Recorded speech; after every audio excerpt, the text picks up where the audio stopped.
Welcome to all of you in my channel Blue Chip Finance और hypothesis statistics 2 की second video के अंदर हम डिस्कस करने जा रहे हैं जी सेकंड फार्मूला हाइपोथेसिस टेस्टिंग का।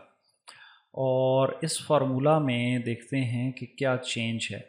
तो चेंज इसमें बिल्कुल माइनर सी है और वो ये है जी कि सैम्पल साइज़ जो है वो तो बराबर या ग्रेटर देन 30 है, लेकिन इसके अंदर जो सिग्मा है यानी कि पॉपुलेशन की स्टैंडर्ड डेविएशन वो अननोन है। तो अगर अननोन है तो हम इस कंडीशन के अंदर क्या करेंगे, जो फर्स्ट फार्मूला था उसके अंदर जो पॉपुलेशन स्टैंडर्ड डेविएशन थी वो नोन थी, और इसके अंदर एक स्लाइड सी चेंज है और वो है जी कि इसके अंदर जो पॉपुलेशन की स्टैंडर्ड डेविएशन है वो है अननोन। तो देखें, अगर अननोन है तो ये ऐसा नहीं हो सकता कि स्टैंडर्ड डेविएशन आपके पास हो ही नहीं।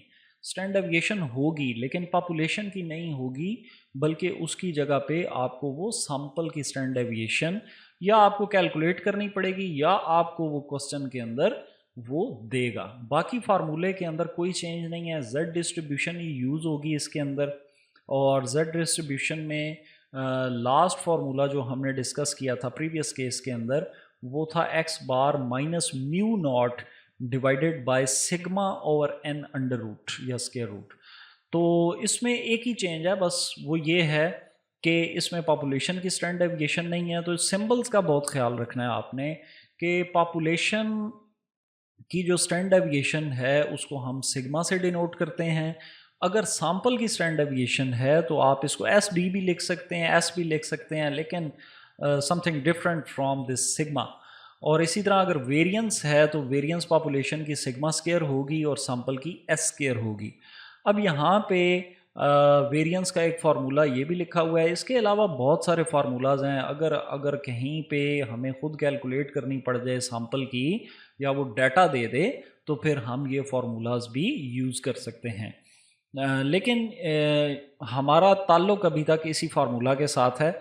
और इस क्वेश्चन के अंदर हम एक क्वेश्चन हमने यहाँ पे प्रिपेयर किया और वो देखते हैं जी क्या है। अ random sample of 60 drinks from a soft drink machine has an average content of 30 डेसीलीटर्स। के एक मशीन है जिसके ज़रिए हम सॉफ्ट ड्रिंक्स को बनाते हैं और उस मशीन से हमने 60 ड्रिंक्स के सैंपल लिए। तो देखें पहली कंडीशन क्या हो गई कि n जो है वो ग्रेटर देन 30 है। तो पहली चीज़ आ गई जी। अब वो इसमें कहता है जी कि इसका जो एवरेज कंटेंट है वो है 30 डेसीलीटर्स, यानी कि उसमें से जो सैंपल लिया 60 का उसमें से उन्होंने जिस वक्त चेक किया तो जो एवरेज उसमें से जो कंटेंट निकला है या जो मटेरियल उसमें से निकला है वो 30 डेसीलीटर्स निकला है with a standard deviation of 2.4 डेसीलीटर्स।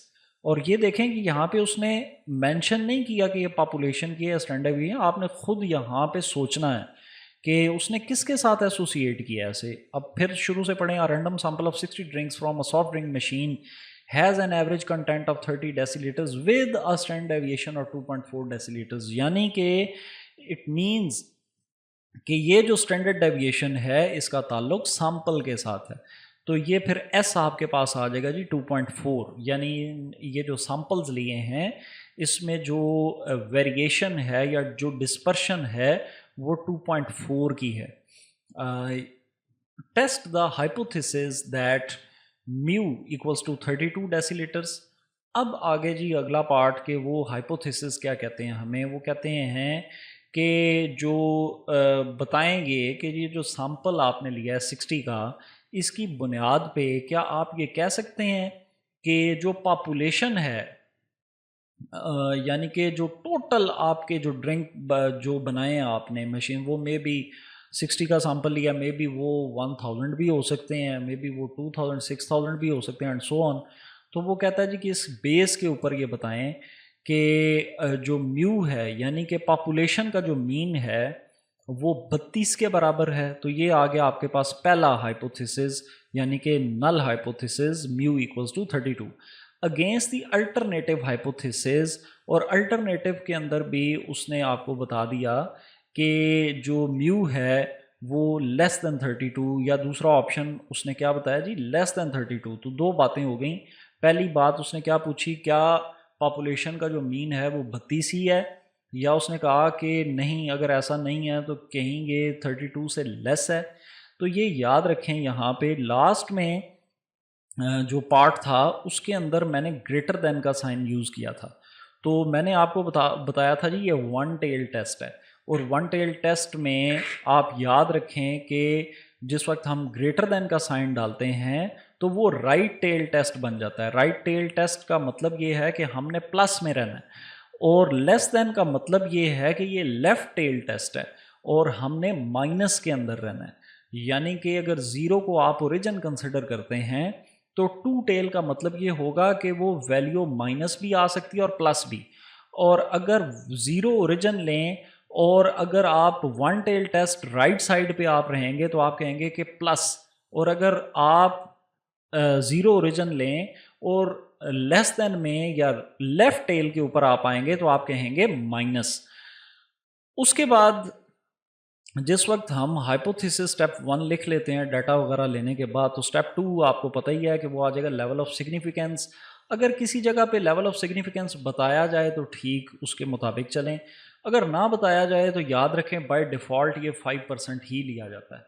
तो लेवल ऑफ सिग्निफिकेंस आपके पास आ गया जी 0.05। जो तीसरी चीज़ है, आपने यहाँ पे फार्मूला लिखना है कि कौन सा फार्मूला अप्लाई होगा, टेस्ट स्टेटिस्टिक। और ये याद रखें एस नहीं डालना आपने, एस मैं पहले भी बहुत दफ़ा बता चुका हूँ कि एस सब्जेक्ट का नाम है स्टेटिस्टिक्स।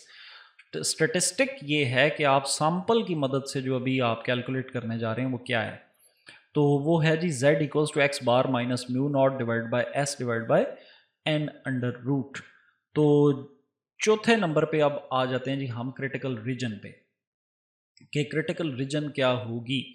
तो क्रिटिकल रीजन जो है, ये देखें मैंने लास्ट टाइम भी आपको बताया था कि 1 में से माइनस कर लें, 0.05 है अगर, और अगर ये वन टेल टेस्ट है तो पहले तो ये डिफाइन कर लेना ये वन टेल है या टू टेल है। अगर वन टेल है तो 0.05 ही रहेगा, अगर टू टेल है तो ये डिवाइडेड बाय 2 हो जाएगा यानी 0.025। तो उसके बाद ये चूंकि वन टेल है तो 0.05 ही रहेगा, लेकिन ये चूंकि लेफ्ट टेल है तो इस वजह से हम इसको माइनस लिखेंगे, माइनस z 0.05। उसके बाद हम चले जाएंगे जी, देखेंगे सबसे पहले तो 1 में से इसको माइनस कर लें, 1 माइनस 0.05 इक्वल्स टू 0.95, और 0.95 को लोकेट करेंगे हम z डिस्ट्रीब्यूशन टेबल में। तो z डिस्ट्रीब्यूशन टेबल में 0.95 को अगर आप देखें तो it falls in this range. Exact value 0.95 की नहीं है बल्कि एक उससे कम है एक उससे ज़ायद है, तो हम ये दोनों ले लेंगे। और सबसे पहले रो को नोट करें, रो नंबर क्या है 1.6, और उसके बाद है जी ये फोर्थ कॉलम और ये फिफ्थ कॉलम, तो ये बन जाएगा जी 1.6, 4 एंड 5। तो ये चूंकि लेफ्ट टेल टेस्ट है तो हम कहेंगे -1.645।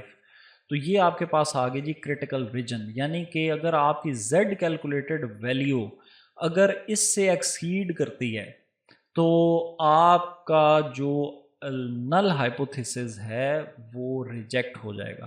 तो अब हम डाटा को पुट करके कैलकुलेट करते हैं। x बार है आपके पास 30, म्यू है आपके पास 32, तो 30 minus 32 -2 divided by standard deviation है जी 2.4, और n है 60 और अंडर रूट लिया और ये बन गया 0.2891, और फाइनली ये आ गया -6.91 जो कि इससे बहुत ज़्यादा है माइनस साइड पे।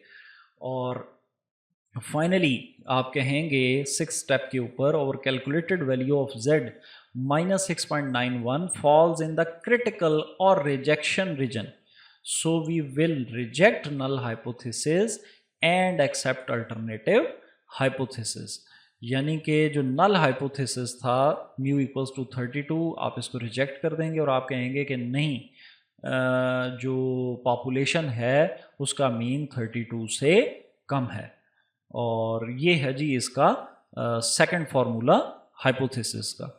और ये टी डिस्ट्रीब्यूशन का टेबल जो आगे हम जाके यूज़ करेंगे, और ये जेड डिस्ट्रीब्यूशन का टेबल अगर आपके पास नहीं है तो इधर से इसका स्क्रीनशॉट ले लें एंड दैट्स इट। और आने वाली वीडियोस के अंदर हम हाइपोथेसिस के जो नेक्स्ट आगे फार्मूलाज हैं या टॉपिक्स हैं उनको डिस्कस करते जाएंगे। तो इस एक एक फार्मूला को समझते जाएं और साथ साथ इसको प्रैक्टिस करते जाएं, और इसको याद रखना बड़ा इम्पॉर्टेंट है कि आपने कौन सी कंडीशन के अंदर कौन सा फार्मूला अप्लाई करना है। बाकी इसके एक्सटेंसिव आ जाए या शॉर्ट क्वेश्चन आ जाए, जिस वक्त फार्मूलाज के ऊपर आपकी ग्रिप होगी तो कोई इशू नहीं है कि आप उसको कैसे सॉल्व करेंगे। सो नेक्स्ट वीडियो तक आप इसकी प्रैक्टिस करें, एंड टिल देन अल्लाह हाफिज़, take care of yourself and other person around you, thank you.